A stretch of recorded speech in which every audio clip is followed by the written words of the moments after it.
Sebelum media sosial dan YouTube menguasai dunia, internet pernah berada di masa yang sangat sederhana. Saat itu, kita hanya bisa membaca tanpa bisa berinteraksi. Inilah awal mula dunia digital modern, yaitu era Web 1.0.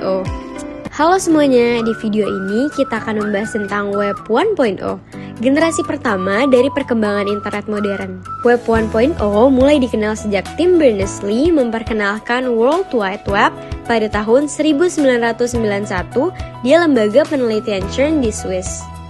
Pada masa itu, internet berubah dari jaringan tertutup menjadi ruang publik untuk berbagi informasi. Tapi, web masa itu masih sederhana, hanya teks dan gambar statis tanpa komentar atau interaksi. Meskipun begitu, Web 1.0 menjadi fondasi penting dunia komunikasi digital yang kita nikmatin sekarang. Sejarah dan teknologi kunci Web 1.0 pada tahun 1991 sampai 2004. Web 1.0 dibangun berdasarkan 3 teknologi utama ciptaan Tim Berners-Lee, yaitu HTML, HTTP, dan URL. HTML atau Hypertext Markup Language memungkinkan pembuat web menampilkan teks, gambar, dan tautan dalam satu halaman. Lalu ada HTTP, Hypertext Transfer Protocol, yang berfungsi sebagai jalur pertukaran data antara server dan browser. Pada tahun 1993, muncul browser pertama yang bisa menampilkan teks dan gambar sekaligus, yaitu Mosaic. Browser ini membuat internet jauh lebih menarik dan mudah diakses, bahkan oleh orang yang tidak paham pemrograman. Tidak lama kemudian, muncul browser lain seperti Netscape Navigator dan Internet Explorer. Dari sinilah masyarakat umum mulai mengenal dunia internet seperti yang kita tahu sekarang. Namun, di masa Web 1.0, semua halaman web masih bersifat statis. Setiap perubahan isi web harus dilakukan secara manual oleh webmaster. Belum ada fitur untuk komentar, mengunggah konten, atau sistem database seperti sekarang. Jadi, pengguna hanya bisa membaca konten tanpa ikut berinteraksi. Nah, di era Web 1.0 ini, cara orang berkomunikasi lewat internet mirip banget dengan media tradisional. Informasi di web kebanyakan dibuat dan dikelola oleh institusi besar, seperti perusahaan, universitas, atau media berita. Mereka bertindak sebagai penerbit utama, sedangkan pengguna internet hanya sebagai pembaca pasif. Konten diunggah oleh administrator atau webmaster menggunakan protokol FTP, lalu dikonsumsi oleh pengguna di seluruh dunia. Karena belum ada fitur seperti komentar, forum, atau ruang diskusi, komunikasi berlangsung satu arah. Itulah sebabnya Web 1.0 sering disebut sebagai read-only web. Web yang hanya bisa dibaca, tapi belum bisa ditulis atau dikomentari oleh pengguna. Dampak sosial dan budaya komunikasi di era Web 1.0.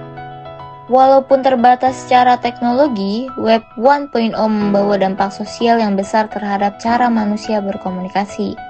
Untuk pertama kalinya, informasi bisa diakses secara global tanpa batas ruang dan waktu. Pemerintah, lembaga pendidikan, dan media massa mulai menggunakan situs web sebagai sarana publikasi resmi. Hal ini membuka peluang untuk transparansi dan penyebaran informasi yang lebih luas. Namun, kontrol atas informasi digital masih dipegang oleh institusi besar, bukan oleh masyarakat umum. Belum banyak orang yang bisa membuat situs sendiri karena keterbatasan teknologi dan literasi digital. Akibatnya, muncul kesenjangan digital antara mereka yang belum punya akses internet dan yang belum. Meski begitu, budaya baru untuk mencari informasi secara mandiri mulai tumbuh di masyarakat. Inilah awal dari perubahan besar dalam perilaku komunikasi manusia modern. Selanjutnya akan dijelaskan oleh saya, Nasya, penjelasan pembahasan batasan, transisi, dan kesimpulan. Keterbatasan utama Web 1.0 adalah sifatnya yang statis dan kurang interaktif. Setiap perubahan konten harus dilakukan secara manual, dan pengguna belum bisa berinteraksi langsung dengan web. Belum ada sistem yang bisa menyesuaikan diri dengan kebutuhan pengunjung. Namun, dari keterbatasan itu muncul ide baru yang membuka jalan menuju Web 2.0, web yang lebih dinamis, partisipatif, dan sosial. Di awal tahun 2000, mulai bermunculan blog dan situs media sosial awal yang memungkinkan pengguna untuk ikut menulis, berbagi, dan berkomentar. Perubahan ini menandai transisi besar dari web yang hanya bisa dibaca menjadi web yang bisa dibaca dan ditulis bersama. Singkatnya, Web 1.0 adalah fondasi awal dunia internet modern. Ia memperkenalkan manusia pada cara baru untuk berkomunikasi dan berbagi informasi secara global. Walaupun sederhana, warisan era Web 1.0 sangat besar, mulai dari HTML, browser grafis, hingga budaya keterhubungan global yang menjadi dasar bagi perkembangan internet masa kini. Pada era Web 1.0, tampilan internet masih sangat sederhana. Salah satu browser paling awal adalah Mosaic, yang dikembangkan oleh INSEE University of Illinois. Setelah itu, muncul Netscape Navigator, browser yang sempat sangat populer di tahun 1990-an.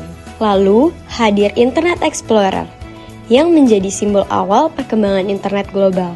Semua teknologi ini menjadi fondasi lahirnya internet modern yang kita gunakan sekarang. Web 1.0 mungkin masih satu arah, tapi semangat yang awalnya adalah membangun ruang komunikasi global yang terbuka. Seperti kata Tim Berners-Lee, pencipta World Wide Web, web adalah ruang untuk berbagi, bukan hanya membaca. Terima kasih sudah menonton, mari terus belajar dan berinovasi di dunia digital yang terus berkembang.